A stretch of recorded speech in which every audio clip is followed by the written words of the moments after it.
नमस्कार, मैं रवीश कुमार। आज की इस कहानी में लोकतंत्र की वही दरारें साफ दिखाई देती हैं जिन्हें देखने से लोग बचना चाहते हैं। लोकतंत्र की वही आवाजें जिन्हें सुनने से सत्ता के गलियारे घबराते हैं और वो सवाल जो हर नागरिक के दिमाग में उठ रहे हैं। क्या प्रधानमंत्री नरेंद्र मोदी ने 75 साल की उम्र पार करने के बाद भी इस्तीफा न देकर संविधान की परंपरा तोड़ी है? और क्या इसी वजह से एनडीए की सबसे अहम कड़ी चंद्रबाबू नायडू मोदी का साथ छोड़कर बाहर निकल गए? कहानी यहीं खत्म नहीं होती। बीजेपी के भीतर भी बगावत की आहट सुनाई देने लगी है। जिन सांसदों को अब तक सिर्फ तालियां बजाते और जयकारे लगाते देखा गया था, वही अब सवाल पूछने लगे हैं। आपको याद दिला दूं कि बीजेपी के भीतर एक अनलिखा नियम था। 75 की उम्र पूरी करने के बाद नेता सक्रिय राजनीति से हटेंगे। इस नियम का सबसे बड़ा उदाहरण लालकृष्ण आडवाणी और मुरली मनोहर जोशी रहे। जैसे ही उन्होंने 75 साल की उम्र पूरी की, उन्हें सक्रिय राजनीति से किनारे कर दिया गया। पार्टी के बड़े बड़े मंचों पर सिर्फ मोदी और शाह के चेहरे नजर आने लगे। लेकिन अब वही नियम प्रधानमंत्री नरेंद्र मोदी के लिए लागू क्यों नहीं हो रहा? यही सवाल पूछते हुए नायडू ने एनडीए से नाता तोड़ लिया।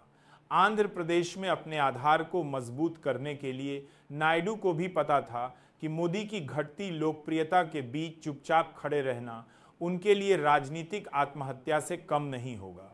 नायडू का कदम बीजेपी के लिए झटका साबित हुआ, क्योंकि एनडीए की गाड़ी सिर्फ सहयोगियों के सहारे चल रही थी। बिहार में नीतीश कुमार पहले ही बार बार पलटी मार चुके हैं। महाराष्ट्र में शिवसेना का वो पुराना चेहरा अब बीजेपी के साथ नहीं है। पंजाब, बंगाल और दक्षिण भारत की ज्यादातर जमीन पर बीजेपी को वैसे भी पैर जमाने में मुश्किल आती रही है। ऐसे में अगर नायडू भी साथ छोड़ दें तो बीजेपी की सत्ता की गाड़ी पटरी से उतरना तय है। लेकिन मामला सिर्फ सहयोगियों के जाने का नहीं है। असली संकट बीजेपी के भीतर से उठ रहा है। कई सांसदों ने मोदी के इस्तीफे को लेकर सवाल उठाए हैं।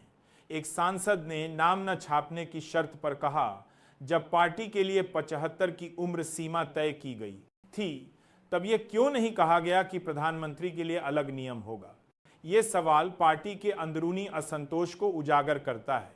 कई सांसदों का कहना है कि मोदी का पद छोड़ना जरूरी है ताकि पार्टी नए चेहरे के साथ चुनावी मैदान में उतर सके।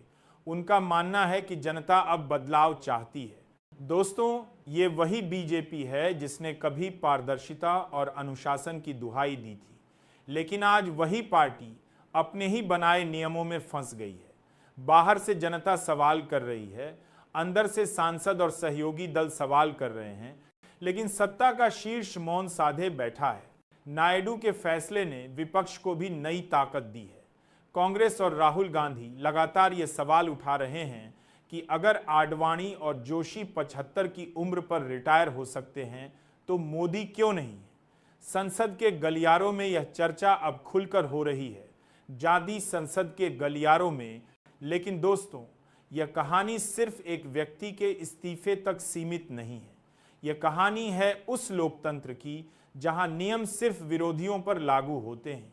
यह कहानी है उस सत्ता की जहां सवाल पूछना गुनाह माना जाता है। और यह कहानी है उन सांसदों की जो अब पहली बार अपनी ही सरकार से असहमत होते दिख रहे हैं। बीजेपी के भीतर असंतोष का एक और पहलू है 2024 के चुनावों के बाद का परिदृश्य।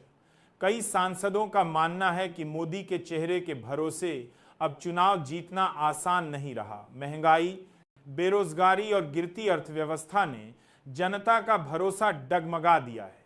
सहयोगियों का साथ छूट रहा है और अंदरूनी गुटबाजी बढ़ रही है। नायडू ने जो कदम उठाया है उसने पार्टी के भीतर के असंतोष को हवा दे दी है। अब सवाल यह है कि क्या यह बगावत सिर्फ चंद सांसद